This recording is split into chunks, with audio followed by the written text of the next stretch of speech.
vazhduar me temën e sotme, infeksionet urinare dhe e lam të gratë shtatzëna. Pak më herë doktoresha shpjegoi ka mjete, të cilat mund ta kontrollojmë dhe ta korrigjojmë, po themi këtë problematik, por e mira është ruhet një grua shtatzën. Flasim fillimisht për mbrojtjen, si mund të jetë po ashtu në sezonin e verës. Për plazhin e kemi gjithmonë. Po e njëjta trajt, po e njëjta mënyrë? Shiko, mua pacientët më thonë, doktoresha, ne do ikim në plazh. I kam prer biletat, i kam prenotuar hotelet, i kam bërë gjatë çdo gjë gati dhe thjesht më pyesin si për të qenë të qeta që shikon e po ikim të tham. Po marrim dije. Dhe them më fal, po vëni dieni që po iki. Dhe unë i them që këtë gjithë do të kishit bërë pa ikur. Ne gjithmonë rekomandojmë bërjen e ekzaminimeve paraprake për të parë sepse nuk e bëjmë plazhin në Tiranë. E bëjnë në jug, 2-3-4 orë, domethënë me makinë, e bëjnë gjykundin në Evropë, e bëjnë në Turqi, varet se ku vendosin, dhe për të qenë të sigurt që nuk bëjnë ndonjë komplikacion gjatë udhëtimit, gjatë çndrimeve pushime, sigurisht ne rekomandojmë ekzaminimet paraprake. Një ekografi për të parë që zhvillimi është normal, që nuk ka ndonjë shkëputje placente, ndonjë hematom, ndonjë gjë e cila rrit riskun e abortit apo të lindjes parakohe. Ndërkaq bëhen një analizë urine për të parë kemi apo s'kemi infeksion urinare për t'i dhënë mjekimet respektive dhe për t'i dhënë këshillat respektive momenti që do ikin aty, sepse përpos faktit që nuk mund të pinë shumë lëngje, është edhe dehidratimi si pasojë e vapës dhe nga djersa që kështu ne japim rekomandimet kryesore. Pa hyrë në fushën tuaj, doktoresha, ai sa na toleron pjesa e ginekologjisë. Pastaj shikojmë testet infektive vaginale për të kuptuar dhe për të bërë atyre një lloj reviewje që si është situata dhe çfarë presim dhe kush janë masat që duhen marrë, sepse edhe mund të shkojnë me mjekime vete në plazh pacientet. Mund të përdorin dhe ovulla vaginale nëse normalisht janë me infeksione, sepse i bie nëse shkojnë me infeksion dhe vazhdojnë të bëjnë plazhin dhe nuk tregojnë të kujdesshme, infeksioni do shtoj, domethënë, nivelin e vet të problematikave. Kjo është për sa i përket pjesës lokale. Ndërkaq, pyetja është sa do ri në plazh, kur do dal.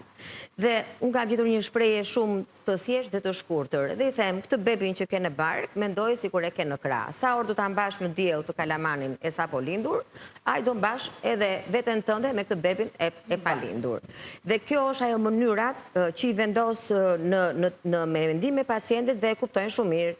Përpara orës 10, pas orës 5, mos kenë atë rezatimin dhe atë diellin e nxehtë në periudhën kur ato bëjnë plazh. Gjithashtu të bëjnë sa më shumë shëtitje dhe aktivitet fizik, por sigurisht jo në vap, të jenë më të kujdesshme se gocat që kanë marrëdhënie normale por si janë shtatzan për pjesën intime dhe për pjesën e hidrimit. Pra, ato që ne diskutuam deri tani për çifte normale, për jetë normale, i bëjmë dopjo dhe tropjo në aspektin e pjesës kur je shtatzan, sepse shanset janë shumë më të mëdha për të bërë infeksione, nga që vetë shtatzania ka një lloj ulje të imunitetit e para, e dyta ndryshon pH-in vaginal dhe rrit shanset që të bëj infeksione pa shkuar në plazh. Mbi vendosur edhe pjesën e faktorit plazh, sigurisht që bëhen shumë më të mëdha si infeksione. Infeksione urinare, infeksione vaginale. Mund t'i kaloj gruaja gjatë shtatzënisë, po cila është rrezikshmëria nëse nuk ka qenë aq e kujdesshme, nëse ndodh kjo gjë? Çfarë rrezikshmërie? Ose nëse është një paciente e predispozuar për të pësuar infeksione të kësaj natyre, të dy rastet. Urinare apo genitale, ne i shkruajmë pra trakti urogenital, nga ne ginekologët nuk ndahet, sepse siç e tha dhe doktoresha, janë shumë komshi me njëra tjetrën. Kemi kanalin e urinës, kemi vaginën, kemi dhe anusin. Pra janë të treja afër me njëra tjetrën dhe infeksioni kalon si topi këpongu sa nga njëri trakt tek trakti tjetër. Çfarë ndodh nga infeksionet?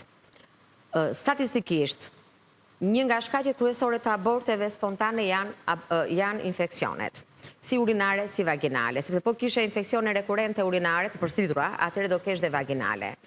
Një nga shkaqet kryesore të lindjeve parakohe janë prapë infeksionet vaginale, inklude dhe urinare. Që kështu, më kesi të abortosh dhe të lindesh parakohe, nuk ka se çfarë të ndodhi në shtatzani. Pra shkon deri në këtë pikë rrezikshmërie. Dhe kjo është arsyeja që në protokollet e ndjekjes së shtatzanisë është e domosdoshme bërja analizës së urinës, urokulturës që tha doktoresha, kulturave vaginale, si kulturat e thjeshta dhe për vaginozat bakteriale dhe sekrecionet e tamponit e thjeshta vaginal janë të përmuajshme, sepse është e padiskutim që në një periudhë të shtatzanisë këto balanca do humbasin dhe sigurisht që kemi nevojë për të dhënë neve mbrojtje nga jashtë. Dhe normalisht kjo pjesa e kontrollit të përmuajshëm, nuk e di në praktik ju keni vënë re që ka ndonjë fije neglizhence në për të, pra mund të ndodhë që një muaj të mos të bëjnë një analizë, një kontrol, se thonë e isha mirë në analizën e kaluar, për e bëjmë muajin tjetër. Ka ndonjë pacient të kësaj natyre, apo kur jeshtë atë zënje shumë? Edhe ka, megjithatë ajo që mua më ka tregju vëmendje në vitet e fundit është sensibiliteti dhe kujdesi që tregojnë nënat shtatzan për veten e tyre. Dhe më pëlqen ky fakt sepse kam kuptuar që të respektosh veten është detyrim, të duash veten është detyrim karshi vetes. Momenti që do veten, do fëmijën, do familjen, sepse i bie që mirëqenia jote përkthehet në mirëqenie të të gjithë njerëzve që ke rreth e rrotull. Më vjen shumë mirë për këtë. Edhe kjo tregon në ndërgjegjësi më të shtuar edhe respekt jo vetëm gruaja ndaj vetes, por edhe të familjarëve ndaj saj. E vërtet është, por dhe këto emisionet tuaja që bëni sigurisht që kanë impaktin në dëgjuesit dhe sadopak informacion të marrin janë elemente të cilët nguliten në mendje dhe fillojnë të implementojnë në jetën e tyre të përditshme. Dhe për këtë ju falenderojmë gjithmonë. Faleminderit shumë dhe këtë e them me shumë sinqeritet dhe mirënjohje për ju që jeni mjek dhe që e keni çdo ditë tuaj janë plot të organizuar me pacient, por përsëri e keni shtuar në misionin tuaj edhe këtë informimin për publikun dhe në hapësira televizive jepni këshilla tuaja që realisht ndihmojnë shumë. Dhe këtë unë e vëre edhe te vetja ime. Pra diçka që mësoj nga ju, bëj një korrigjim tek vetja ime dhe cili do qoftë specializimi i mjekut kam plot për të mësuar. Po e vërtet, po. Dhe nëse ndalemi te veshkat, pa diskutim që po edhe ato janë një organ kryesor, i cili nëse ka probleme, shfaqen pastaj problematika edhe në zonat tjera të trupit. Pra është i ndërlidhur. Nuk është kaq veçmas. Është shumë ndërlidhur me zemër. Zemër, veshk, mushkri janë një gjithë. Domethënë, në qoftë se nuk funksionon zemra, kemi problemet renale. Në rast se nuk funksionon veshka, kemi problemet kardiake. Kjo i gjitha me sasinë e lëngjeve që ne duhet të marrim apo me problematikat në pacientin kronik. A ka gjeni, janë me predispozuar gratë, vajzat, apo burrat, apo kjo në varësi të flasim për sëmundjet kronike të veshkave apo për infeksione, sepse në rast se flasim për infeksionet urinare, tham që femrat janë më të predispozuara, kjo për shkak të ndërtimit anatomik të femrës. Po pastaj me sëmundjet që lidhen që prekin organin e veshkës. Organet e veshkave, jo. Nuk ka, domethënë pjesa e sëmundshmërisë, sëmundjeve renale kronike, si në meshkuj, si në femra, janë diabeti është një nga shkaktarët kryesor, që prek si femrat si meshkuj, dhe një nga vrasit kryesor, domethënë të veshkave, hipertensioni arterial, gjithashtu janë dy sëmundjet kryesore që çojnë në dëmtime të veshkave. Një pacient që vuan nga një hipertension apo nga diabet, avash shkon drejt insuficiencës renale kronike.